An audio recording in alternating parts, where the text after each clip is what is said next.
Had a good conversation with Jim Mora yesterday, the UCLA head coach. Equal time in Los Angeles. We bring in Lane Kiffin, his counterpart at USC.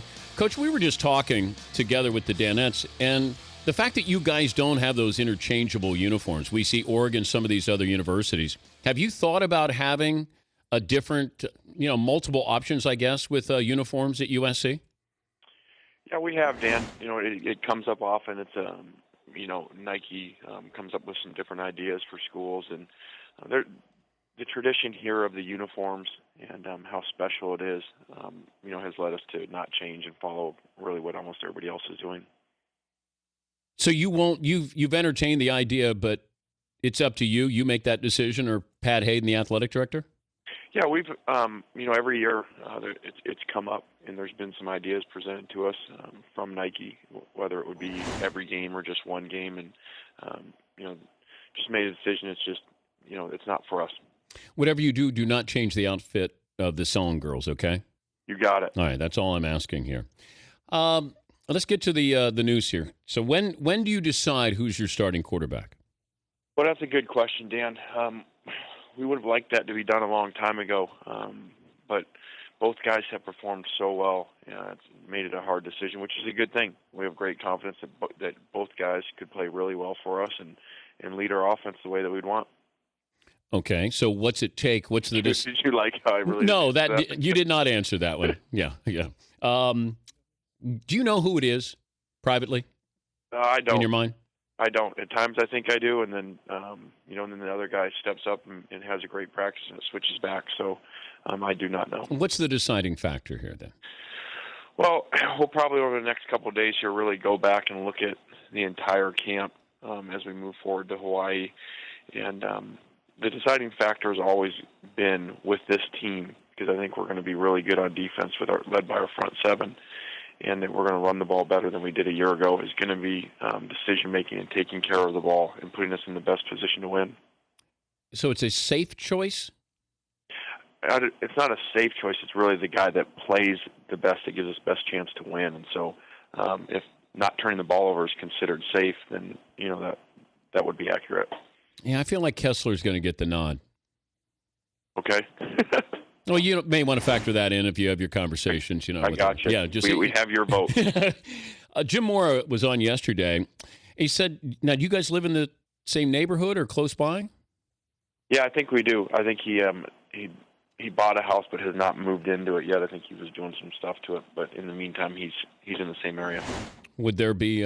Would you do donuts on his lawn before he moves in, or anything like that, or would you have a welcoming party for Coach when he moves in? Sure. I like Jim. We've known each other for a long time, and he's doing a great job over there, and he's a good guy. He also said that you guys have known each other for a long time. Let's say UCLA USC's playing, and you see him broken down car on the side of the road with his coaching gear. Do you pick him up before the game? Do I pick him up before the game? Sure, I do. We want to beat him at full strength. Oh, you do? You don't want any excuses there? No. Speaking of full strength, recap last year. What did you personally learn about going through that whole process where you start out as the number one team in the country and you have the Heisman Trophy candidate? Well, I think that I probably tried to, manage the team too much from a standpoint of we knew we had some top-line players that were really good. We knew we had major depth concerns behind them, and probably didn't practice as hard and as physical as we had the year before because of that. So anytime that something doesn't go well, you always look back and don't want to just do the same thing again. But did we overrate USC? Or were you guys a legitimate number one team in the country? Well, I would think that the draft would probably show that. As you look at the draft and you look at how few players selected and, no first-rounders. So I think it would be hard to say that roster was the number one team in the country. How good is Marquise Lee? Really good. Dynamic player, awesome person, great leader, and really, I just wish we had more of him because he could play so many spots. He'd go over and maybe be our best defensive player too. Lee would be your best defensive player? Yeah, and we've messed around with him at corner some, and before in practice, and we Wow. just can't afford with our receiver depth to put him over there. If we were full numbers like we used to be and had more depth there, maybe something we would look at playing both ways. But to take plays off of him on offense and our drop off there just wouldn't be the right thing to do. He's Lane Kiffin, USC head coach. They'll open up with Hawaii. Joining us, Dan Patrick Show. Do you care what Marquise Lee's opinion is of who should be the starting quarterback? No.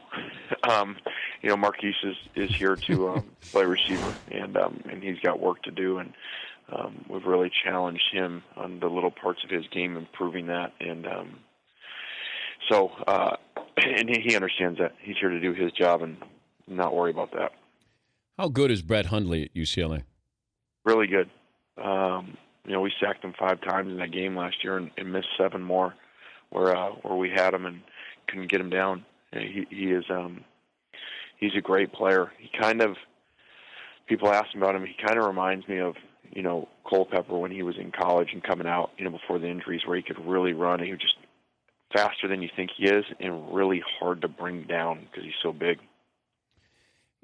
But is it a surprise? Did you know how good he was when UCLA brought him in? We did. Did you recruit him? We did. We took the 2 guys that are in the competition now that same year. So obviously we weren't going to take 3. But we did know about him. We knew he was a really good player. And then I think what happened for him is he just, he hit a home run with the system too. Coming in, and a new system came in after he redshirted that really has fit him really well. And he won a lot of games for them last year by the way he made plays, and in critical situations. He made a 4th and long early in our game, which usually freshmen get a little rattled. He was really composed. What's considered a good year in your mind this year? Yeah, I'm not worried about the wins and losses and stuff because that doesn't matter. What matters is us getting better in camp right now and improving as the season goes along. We did that 2 years ago. We did not do that last year, and so that's very critical for us, is to continue to see improvement and development of our roster, especially the bottom of our roster that's going to need to play for us in offense, defense, and special teams. You still feeling the aftershocks of the sanctions against the Trojans? Yeah, I mean, the facts are out there. The numbers are what they are. And, it was penalties were sent to us on purpose, with the goal of us not doing well. But at the same time, everybody's got issues, everybody's got problems, and so we got to deal with it and manage them the best we can. Who's the best team going into the season, Pac-12? Well, I always think, whoever won it before, and so I think until you knock people off, you got to say Stanford. They won it last year, went up to Eugene and won, and then beat UCLA, and so until somebody knocks them off, I think it's them. How does the Pac-12 match up with other conferences? If SEC obviously with what they've done, but you got the Big 12, you got the Pac-10 or Pac-12, you got the Big 10, top to bottom. Where do you think the conference ranks?